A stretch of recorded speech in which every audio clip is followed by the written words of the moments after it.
Good day, everyone, and welcome. This is the FOC, and I am very happy to bring you my first video. I thought that a good way of introducing myself would be to start with a few top 10 lists, starting with games. These lists will always be strictly my opinion and will be chronological because as someone who has been playing since the 80s, it is impossible for me to pick just one favorite. Starting off with the first game on the list, it is the classic arcade game Pac-Man, released in 1980. The point of the game is simple.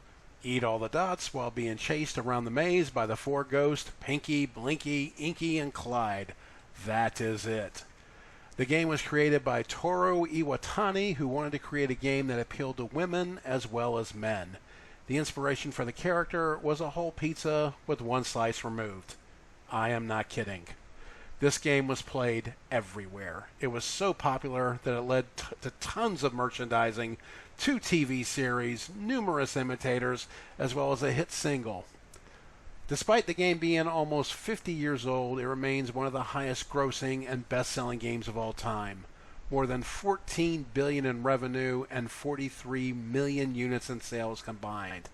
I had this game on the Atari 2600. I was so determined to flip the numbers back to zero that I played from early in the morning all the way until my parents came home from work later the evening. Thanks to figuring out a proven pattern that was imprintable, I succeeded, but then couldn't move my legs for hours as I had set Indian style the majority of the time, except for quick bathroom breaks. This game holds a very special place in my heart, and if you put a gun to my head and ask who is the GOAT, I would probably say Pac-Man. Released in 1981, this was the game that put a struggling company called Nintendo on the map. The point of the game is very familiar. Help Mario save his princess from Donkey Kong, who is trying to kill you with logs. The original idea was to create a game based on Popeye, but when Nintendo couldn't reach a licensing agreement with King Features, Bluto became Donkey Kong, Popeye became Mario, and Olive Oil became Pauline, the damsel in distress. This game was so successful that it launched Donkey Kong 2, Donkey Kong 3, and of course the Mario Brothers series. Released in 1984 by Data East, Kung Fu Master is my favorite of all the martial arts arcade games. The concept was inspired by a Bruce Lee film called Game of Death, where the hero has to defeat all the enemies on the first floor, defeat a final boss at the end, go up the stairs, and then repeat the process over and over until you reach the final boss on the 5th floor.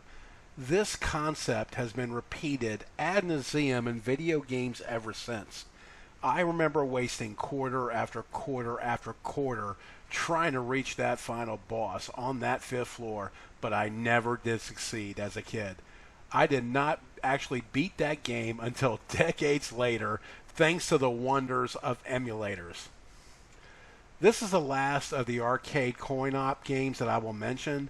There were many others I enjoyed, such as Space Invaders and Asteroids, but the 3 I just mentioned are the ones I look back on the most fondly. Released in 1988 for Apple and Commodore, it was the first video football game to have 11 players on offense and 11 players on defense. In my view, that is what separated Madden from other football games like John Elway Football. Madden wasn't interested in just lending his name to a product and picking up an easy check. In fact, Madden told EA founder Trip Hawkins that he would not allow his name to be used unless it was an accurate representation of the game of football. That included real playbooks with actual diagrams of every play. Madden wanted his game to be a teaching tool to better educate people about the football. If you want to learn how the game is played, play Madden. The franchise has evolved and been a consistent success for almost 40 years. I played the very first version on the Commodore 64 when it was just called John Madden Football. I played its sequels on the Sega Genesis and the PlayStation for many years. I eventually fell out of love of it because my interest in football was waning, and as we all know, EA Sports has been very consumer unfriendly. The only time I've picked it up in the past 20 years was Madden NFL 23 because it was honoring the late great John Madden. It was a nice trip down memory lane, and I enjoyed the tribute they did for one of the greatest NFL coaches that ever lived. His impact on the game of football should never be forgotten. I have been a huge Star Trek fan ever since my parents took us to see Star Trek II: The Wrath of Khan in theaters.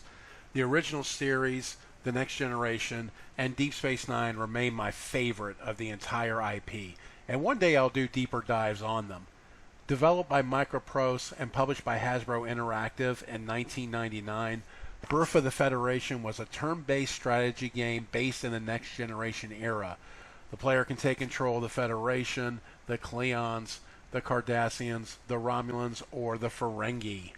This was the first Star Trek game I got hooked on, despite the annoying crashes. The game allowed you to discover new planets, new civilizations, as well as improve your diplomacy with many familiar Trek races like the Vulcans or the Trill. You grow your faction through terraforming new planets or bring in new races into your faction by diplomacy or force, as well as growing your spy, espionage, and increasing research to unlock new ships and better technology. It's a game I still go back to on occasion thanks to a great modding community. Which leads me to... Released in 2000, Star Trek Armada is hands down my favorite from the Activision era. I was a huge RTS fan at the time. I enjoyed real-time strategy games like Command & Conquer, Warcraft, StarCraft, and Age of Empires. Those were the real trailblazers of the genre, but if I'm being honest, this and the next game on the list are the two that I played the most. Like all RTS games, you start with a base, build your shipyards and research stations, build enough ships to protect yourself while researching, and when you have enough powerful ships, go seek and destroy. What made this game special was the campaign. You play 4 Federation missions, 4 Klingon missions, 4 Romulan missions, and finally 4 missions as the Borg, my favorite Star Trek villains of all time. The game was designed almost perfectly, as each faction had their strengths and weaknesses, as well as their special abilities that the other factions didn't have. That's a very good core concept that I wish more games across genres would adhere to. For instance, playing as the Borg was unique because they were the only faction that allowed you to simulate entire ships. If you played as the Federation, your Sovereign class would put up a shield that repelled enemy attacks back at them. I played this game for hundreds upon hundreds of hours. It's still the only game I am aware of where you can play as the Borg and simulate entire systems. I wish Star Trek Online or another Star Trek game would come out that lets me do that. Star Wars is the other IP from my childhood that I have very fond memories with, and I'm sure at some point I'll do a deeper dive into it. Like Star Trek, Star Wars video games have been very hit and miss. The Old Republic games by BioWare have probably been the most popular and well remembered, but for me, Star Wars Galactic Battlegrounds is the one I lost the most time with. Developed by LucasArts and Ensemble Studios and published by LucasArts in 2001, the game uses the same engine as the Age of Empires 1 and 2. Everything you saw in Age of Empires has a Star Wars skin on it, with the only difference being the ability to attack by air, which brings a whole new brand of tactical strategy. Holy Priests are now Jedi, with their own powerful abilities. The campaign was pretty fun as it involved both the prequel and original trilogy eras. A DLC was released in 2002 based on the recently released movie Star Wars Episode II: Attack of the Clones. Yes, I'm cheating, but it's my list, my rules. Warcraft 1 and Warcraft 2 were what got me into RTS games in the first place. Released in 1994 and 1995, they were the earliest games I played when I finally got my first Windows PC. Like Tropico, the game had bits of humor that added a bit of charm that many games frankly lack. Warcraft 3 was released in 2002 and greatly expanded on the lore of the franchise. This was where we first learned of characters like Thrall, the Orc war chief, who leads his people out of Egypt to the Promised Land. Oops, never mind, that was Moses. I meant to say Thrall led his people to Kalimdor. Sylvanas Windrunner, the elf hunter who was killed and resurrected by Arthas Menethil, the prince who becomes corrupted, kills his father, and joins the undead.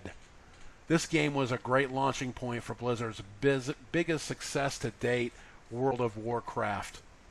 Released in 2004, it quickly demolished every MMORPG that was on the market, and 10 expansions later, still has a large following.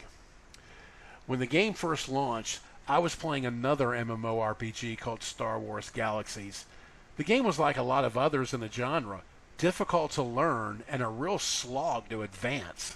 Not to mention it had numerous bugs and broken issues that plagued the game its entire existence. So when I heard how fun WoW was, I tried it out, and it did not take me long to see why the game would eventually demolish the rest. It was easy to pick up and play, and it allowed you to ease your way into the more difficult parts of the game.